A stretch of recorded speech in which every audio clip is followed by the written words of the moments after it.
இன்றைக்கி லேடீஸ் கார்னரில் என்ன பார்க்க போகிறோம் அப்படின்னா, இந்த மாதிரி கலர்ஃபுல்லான தாம்பூல பை எல்லார் வீட்லேயுமே இருக்கும், ஒன்றாச்சும் இருக்கும். அந்த மாதிரி இருக்க தாம்பூல பையை வச்சு வீட்டுக்கு அழகுபடுத்துகிற பொருளாகவும் உபயோகமான பொருளாகவும் எப்படி செய்யலாம் அப்படின்றத பார்க்கலாம். ஃபஸ்ட்டு ஒரு தாம்பூல பையை நான் எடுத்திருக்கேன். அதோட பாட்டம் சைடை நம்ம கட் பண்ணி எடுத்துடலாம். அதுக்கப்புறம் நம்ம நீல வாக்கில் இந்த மாதிரி ஸ்ட்ரைப்பாக கட் பண்ணிக்கலாம். இப்போ எடுத்த அந்த நீல வாக்கு பீஸையும் நம்ம சென்டரில் வச்சு 2 பீஸாக கட் பண்ணிக்க போகிறோம் ஒவ்வொன்றுத்தையும். அப்புறம் 2 முனையும் எட்ஜஸில் தையல் இருந்தால் அதையும் கட் பண்ணி எடுத்துக்கலாம். கட் பண்ணதுக்கப்புறம் நமக்கு சிங்கிளாக நம்ம எடுத்து வச்சோம் அப்படின்னா நமக்கு நிறைய பீஸ் கிடைக்கும். ஃபஸ்ட்டு நம்ம இதில் ஒரு ஃப்ளவர் எப்படி செய்கிறது அப்படின்னு பார்க்கலாம். ஒரு ஃப்ளவருக்கு 4 பீஸ் தேவைப்படும். ஃபஸ்ட்டு துணி தைக்கிற ஊசி ஒன்று நான் எடுத்திருக்கேன். அதில் ஃபஸ்ட்டு ஒரு பீஸை நல்லா சென்டராக செருகிட்டு அந்த பீஸோட 2 பக்கம் முனையும் அந்த ஊசியில் நம்ம ஸ்ட்ரெயிட்டாக வச்சு சொருகிடலாம். அடுத்த பீஸும் இதே மாதிரி மேலே ப்ளஸ் மாதிரி வச்சு திரும்ப அதே மாதிரி அந்த முனையை சொருகிக்கணும். இதே மாதிரி மொத்தம் 4 பீஸையும் அதை அழகாக ஃப்ளவர் ஷேப்பில் அரேஞ்ச் பண்ணி இந்த மாதிரி பண்ணோம் அப்படின்னா நமக்கு ஒரு ஃப்ளவர் ரெடி ஆகிடும். இதில் என்னென்னா அந்த பீஸை கரெக்டாக சென்டரில் அந்த 4 பீஸையும் செருகினா தான் நமக்கு ஈவனாக கிடைக்கும். நம்ம கொஞ்சம் முன்ன பின்ன நவுந்தாலும் நமக்கு அந்த ஈவன் கிடைக்காது. ஊசியில் நூல் கோர்த்து அது பிரியாத மாதிரி ஒரு நாட் போட்டுக்கோங்க. அதுக்கப்புறம் அந்த சென்டர் போர்ஷனில் என்கிட்ட ஒரு ஒயிட் கலர் ஸ்டோன் இருந்தது, நான் அதை ஸ்டிக் பண்ணிக்கிட்டேன். நீங்கள் குட்டியாக பட்டன் இருந்தாலும் உங்கள்கிட்ட என்ன அவைலபிள் இருக்கோ அதுக்கேற்ற மாதிரி அந்த நூல் தெரியாத மாதிரி நடுவில் ஒட்டிக்கோங்க. இது நம்ம ஆர்டிஃபிஷியல் ஃப்ளவர் வச்சு செய்கிற கிராஃப்ட் டெக்கரேஷன்ஸ் எல்லாத்துலேயுமே இதை நம்ம யூஸ் பண்ணிக்கலாம். இதையே நான் 3ஆவதாக ஒரு கிராஃப்ட் பண்ணுவேன், அதில் யூஸ் பண்ணி காட்டுறேன். அடுத்து என்ன பண்ணுறோம் அப்படின்னு பார்த்தீங்கன்னா, இன்னொரு ஃப்ரெஷ்ஷாக ஒரு தாம்பூல பை எடுத்திருக்கேன். இதோட ஓரத்தில் அதை கட் பண்ணி எடுத்துக்கலாம்.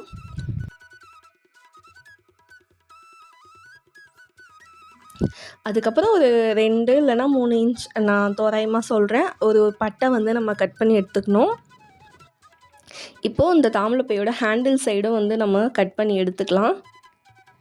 எங்கிட்ட டபுள் கலரில் தாம்பூல பை இருந்தது, பிங்க் அண்ட் வயலட், ரொம்ப அழகாக. உங்கள்கிட்ட சிங்கிள் கலர் இருந்தாலும் ட்ரை பண்ணி பாருங்கள். பட் டபுள் கலரில் பண்ணும்போது அது இன்னும் அழகாக இருக்கும். நீங்கள் செஞ்சு முடித்ததுக்கப்புறம் ஃபினிஷிங் பாருங்கள்.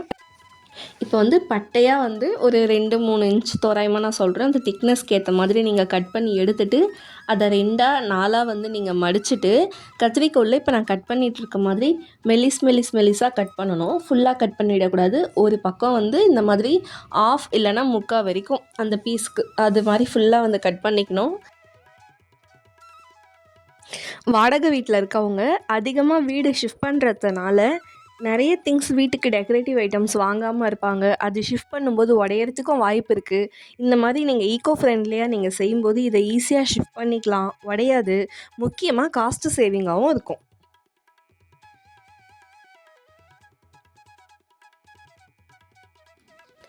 இப்போ இதை ஓப்பன் பண்ணிக்கலாம். ஃபுல்லாக கட் பண்ணி முடிச்சுட்டு நம்ம வீட்டில் இருக்க ஏதாவது ஒரு தொடப்பக்குச்சி எடுத்துக்கலாம். தொடப்பக்குச்சினா அதோட டாப்பில் ரொம்ப மெலிசாக இருக்கும், அதை உடச்சி விட்டுக்கலாம். ஓரளவுக்கு திக்னஸாக இருக்கிறதுலேருந்து நம்ம ஸ்டார்ட் பண்ணணும்.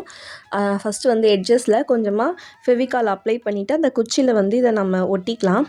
ஒட்டிட்டு நம்ம கையில் இந்த மாதிரி குச்சியை மட்டும் நம்ம ரொட்டேட் பண்ணோம் அப்படின்னா ரொம்பவே அழகாக அந்த ஃபுல்லாக குச்சியில் சுற்றிடும்.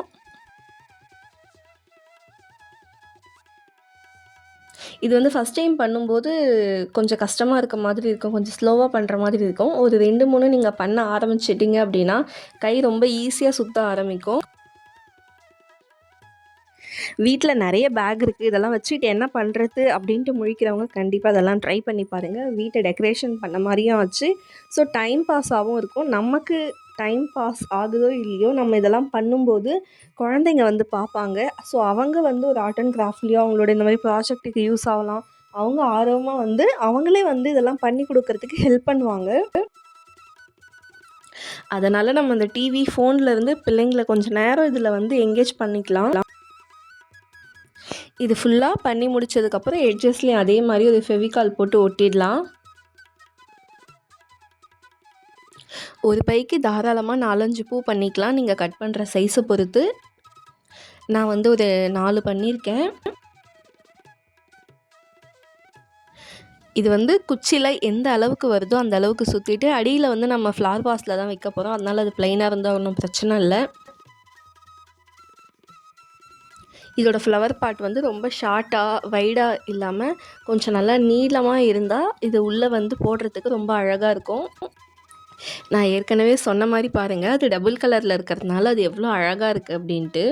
அவ்வளோதான், வீட்டில் சும்மா இருக்க தாம்பூல பையை வச்சு எவ்வளோ அழகாக நம்ம வீட்டை டெக்கரேஷன் பண்ணுறதுக்கு ஒரு ஃப்ளார் வந்து பண்ணியிருக்கோம் பாருங்கள். இதே நீங்கள் நல்லா பஞ்சாக பண்ணி வச்சிங்கன்னா இன்னும் அழகாக இருக்கும். நீங்களும் கண்டிப்பாக ட்ரை பண்ணி பாருங்கள். அடுத்து என்ன கிராஃப்ட் செய்யலான்னு பார்க்கலாம். அடுத்து வந்து நான் ஒரு ப்ளைனான தாம்பூல பை வந்து என்கிட்ட இருந்தது, அதுதான் நான் எடுத்திருக்கேன் சாண்டில் கலரில்.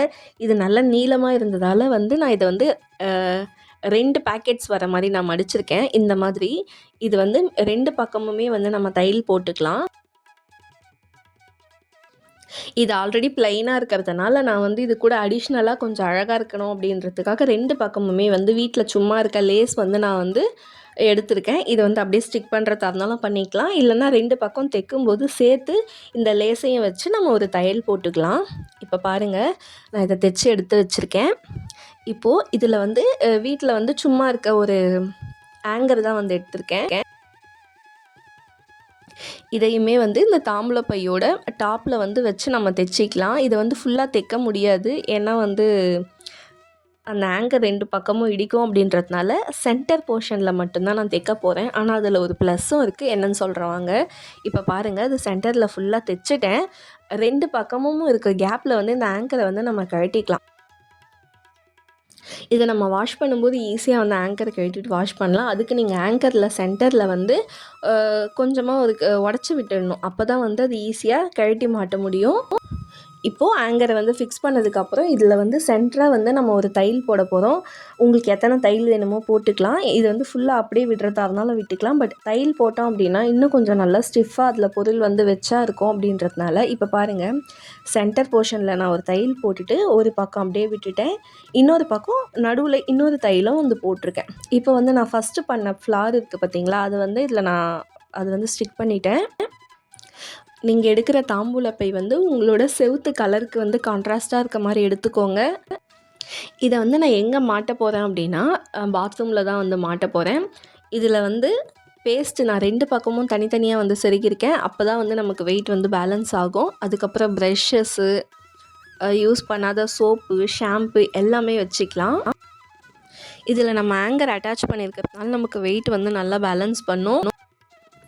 ப்ரஷ்ஷுக்கு தனித்தனி பேக்கெட்ஸ் வைக்கணும் அப்படின்னாலும் நீங்கள் அதுக்கேற்ற மாதிரி பேக்கெட்ஸ் வந்து நீங்கள் கிராஸ் ஸ்டிச் பண்ணிக்கோங்க. இந்த பேஸ்ட் ப்ரஷ் ஹோல்டர் உங்களுக்கு பிடிச்சிருக்கோன்னு நினைக்கிறேன். பிடிச்சிருந்தா லைக் பண்ணுங்கள், சப்ஸ்கிரைப் பண்ணுங்கள், உங்களுக்கு பிடிச்சவங்களுக்கு ஷேர் பண்ணுங்கள். அடுத்த வீடியோவில் பார்க்கலாம். டாடா.